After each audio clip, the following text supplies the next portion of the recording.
வணக்க நண்பர்களே, நான் உங்கள் ராம். மத்திய கிழக்கின் அரசியல் வரைபடத்தையே மாற்றக்கூடிய சம்பவங்கள் தற்போது வேகமாக அரங்கேறி வருகின்றன. பல தசாப்தங்களாக ஈரானினுடைய அரசியல் மற்றும் பாதுகாப்பு கொள்கைகளை வழிநடத்திய உயர் தலைவர் அயதுல்லா அலி கமேனியின் இறுதிச் சடங்கு தொடங்கியிருக்கிறது. டெஹ்ரானில் லட்சக்கணக்கான மக்கள் திரண்டிருக்கின்றார்கள். ஆனால் இந்த இறுதி ஊர்வலம் ஒரு அஞ்சலி நிகழ்வாக மட்டும் உலகத்தில் பார்க்கப்படவில்லை. உலக நாடுகள் ஏன் இதை உன்னிப்பாக கவனிக்கின்றன என்பது உங்களுக்கு தெரியுமா? அதே நேரத்தில் ஹார்மோஸ் நீரிணையில் ஈரானினுடைய கடுமையான எச்சரிக்கை உலக எண்ணெய் சந்தையை மீண்டும் பதட்டத்தில் ஆழ்த்தியிருக்கிறது. இந்த இரண்டு சம்பவங்களுக்கும் இடையில் என்ன தொடர்பு? அடுத்த சில நிமிடங்களில் முழுமையாக இந்த விடயங்களை பார்க்க இருக்கிறோம். உலக விவர செய்தி தொகுப்பினுடைய காணொலிகளை இப்பதான் முதல் பார்க்குறீங்கன்னு சொன்னா சப்ஸ்கிரைப் செய்துட்டு அந்த பெல் ஐக்கனை கிளிக் பண்ணி வச்சுக்கொள்ளுங்க. அப்பதான் நாங்கள் பதிவிடுகின்ற அனைத்து காணொலிகளும் உங்களை உடனடியாக வந்து சேரும். சரி, காணொலிக்கு ஒரு லைக்கை போட்டுட்டு உள்ளுக்கு வாங்க, என்ன விடயம் என்று சொல்லி தொடர்ச்சியாக பார்க்கலாம். இறுதிச் சடங்கு. டெஹ்ரானில் தொடங்கியுள்ள அஞ்சலி நிகழ்வுகள் பல நகரங்களில் தொடர இருக்கின்றன. அரசு, மத தலைவர்கள், வெளிநாட்டு பிரதிநிதிகள் மற்றும் பொதுமக்கள் என பெரும் திரளானோர் இதில் பங்கேற்க இருக்கின்றார்கள். இந்த நிகழ்வை ஈரான் வெறும் இறுதிச் சடங்காக நடத்தவில்லை. தேசிய ஒற்றுமையையும் அரசியல் நிலைத்தன்மையையும் உலகுக்கு வெளிப்படுத்தும் நிகழ்வாகவும் இதனை பயன்படுத்துகிறது. கடந்த சில மாதங்களாக ஈரான் மீது அமெரிக்கா மற்றும் இஸ்ரேல் நடத்தி வந்த தாக்குதல்களை தொடர்ந்து இந்த நிகழ்வானது ஈரானில் மிக பாரிய அளவில் திட்டமிட்டு நடத்தப்படுகிறது. பாதுகாப்பு ஏற்பாடுகளும் மிக கடுமையாக ஏற்படுத்தப்பட்டிருக்கின்றன. பல வெளிநாட்டு தலைவர்களும் இந்த நிகழ்வில் கலந்து கொள்ள இருப்பதாக அறிவிக்கப்பட்டிருக்கின்றது. கடந்த பல ஆண்டுகளாக ஈரானினுடைய உயர் தலைவராகவும் கொள்கை வகுப்பாளராகவும் இந்த நாட்டை கட்டிக்காத்தவருமாக கருதப்படுகின்ற அயதுல்லா அலி கமேனி அவர்களுடைய இறுதி நிகழ்வு மிக பாரிய அளவில் ஈரானில் நடைபெற இருக்கின்றது. கடந்த பிப்ரவரி மாதம் 28ஆம் தேதி அமெரிக்கா மற்றும் இஸ்ரேல் இணைந்து ஈரான் மீது நடத்திய தாக்குதலில் முதல் நாள் தாக்குதலில் இவர் கொல்லப்பட்டிருந்தார். இவர் மட்டுமல்லாது இவரோடு சேர்ந்து பல உயர் தலைவர்களும் கொல்லப்பட்டிருந்தார்கள். எனினும் இவருடைய இறுதிச் சடங்கு நிகழ்வுகள் உடனடியாக நடத்த முடியாத ஒரு சூழல் ஈரானில் காணப்பட்டது. மிக கடுமையான போர் தொடர்ச்சியாக நடந்து கொண்டிருந்ததன் காரணமாக இந்த இறுதி நிகழ்வுகள் ஒத்திவைக்கப்பட்டிருந்தன. எனினும் தற்போது பேச்சுவார்த்தைகள், போர் நிறுத்த ஒப்பந்தம் என்பன தொடர்ச்சியாக இடம்பெற்றுக் கொண்டிருக்கின்ற இந்த நிலையில் பாதுகாப்பு ஏற்பாடுகள் மிக கடுமையாக உருவாக்கப்பட்டு இந்த இறுதி நிகழ்வுகள் தொடங்கியுள்ளதாக சொல்லப்படுகிறது. ஹோர்மோஸ் நீரிணை. இப்போது உலகின் கவனம் ஹோர்மோஸ் நீரிணையை நோக்கியும் திரும்பியிருக்கிறது. உலக எண்ணெய் போக்குவரத்தில் முக்கிய பங்கு வகிக்கும் இந்த கடல் வழித்தடத்தில் செல்லும் கப்பல்கள் அங்கீகரிக்கப்பட்ட பாதைகளை பயன்படுத்த வேண்டும் என்றும், மீறினால் கடுமையான பதிலடி இருக்கும் என்றும் ஈரான் இன்று எச்சரிக்கை விடுத்திருக்கிறது.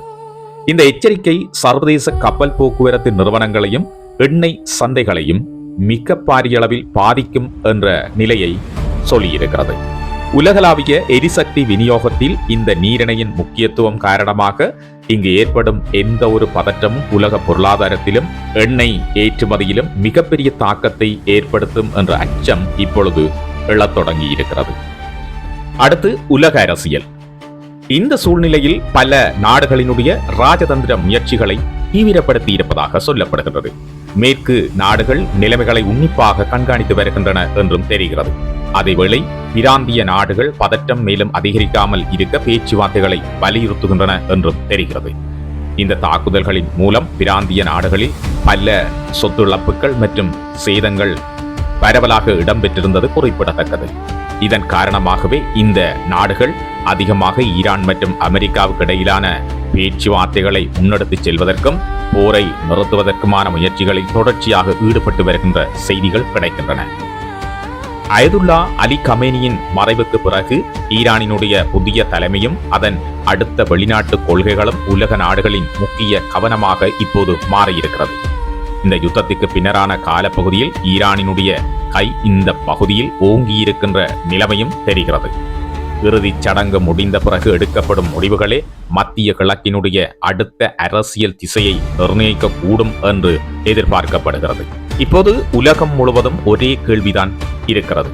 இறுதிச் சடங்கு முடிந்த பிறகு ஈரான் எந்த பாதையை தேர்வு செய்யும்?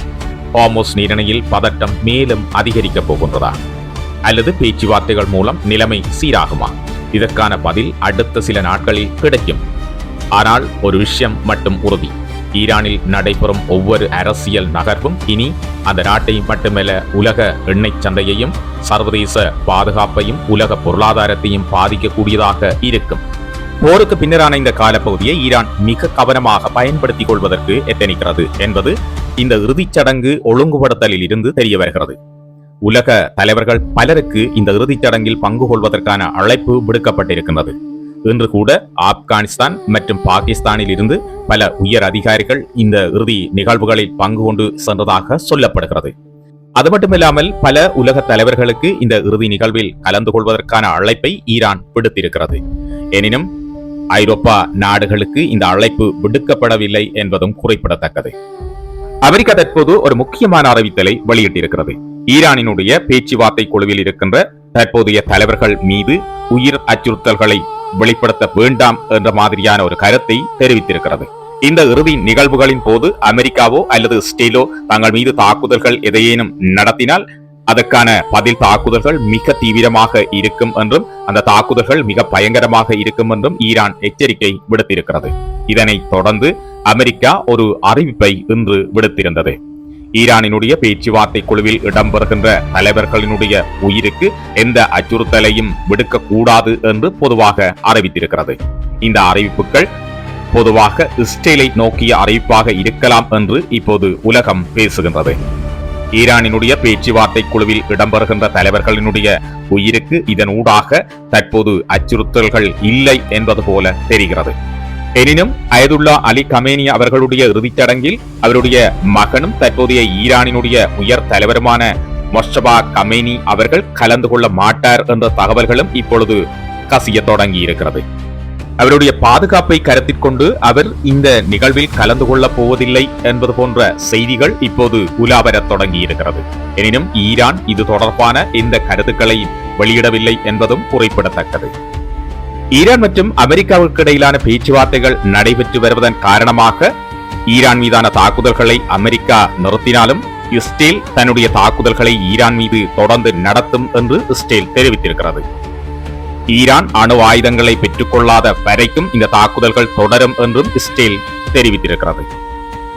ஈரான் அணு ஆயுதங்களை பெற்றுக் கொள்ளாத வகையில் ஒவ்வொரு தாக்குதல்களும் அமையும் என்றும் இந்த தாக்குதல்கள் மிக தீவிரமாக இருக்கும் என்றும் இஸ்ரேல் கூறியிருப்பது குறிப்பிடத்தக்கது. இந்த தாக்குதல்களானது கடந்த சில நாட்களில் ஆரம்பிக்கப்படக்கூடும் என்று எதிர்ப்பு கூறப்பட்ட நிலையில் இந்த தாக்குதல்கள் எதுவும் இடம்பெறாத ஒரு நிலைமை காணப்படுகிறது. எனினும் இஸ்ரேலினுடைய பிரதமர் நெதன்யாகு அவர்கள் ஈரான் மீது தொடர்ச்சியாக தாக்குதல்கள் நிகழ்த்தப்படும் என்றும் ஈரான் அணு ஆயுதத்தை பெற்றுக் கொள்வதற்கான சந்தர்ப்பத்தை இஸ்ரேல் வழங்காது என்ற வகையிலும் அவருடைய பேச்சுக்கள் காணப்பட்டன. தொடர்ச்சியான ஈரான் மீதான கண்காணிப்புகள் தாக்குதல்கள் தொடர்ந்து இஸ்ரேல் நடத்தும் என்றும் சொல்லி வருகிறது. இது இன்றைய உலக விவர செய்தி தொகுப்பு. காணொலி பிடிச்சிருந்த லைக் பண்ண மறக்காதீங்க.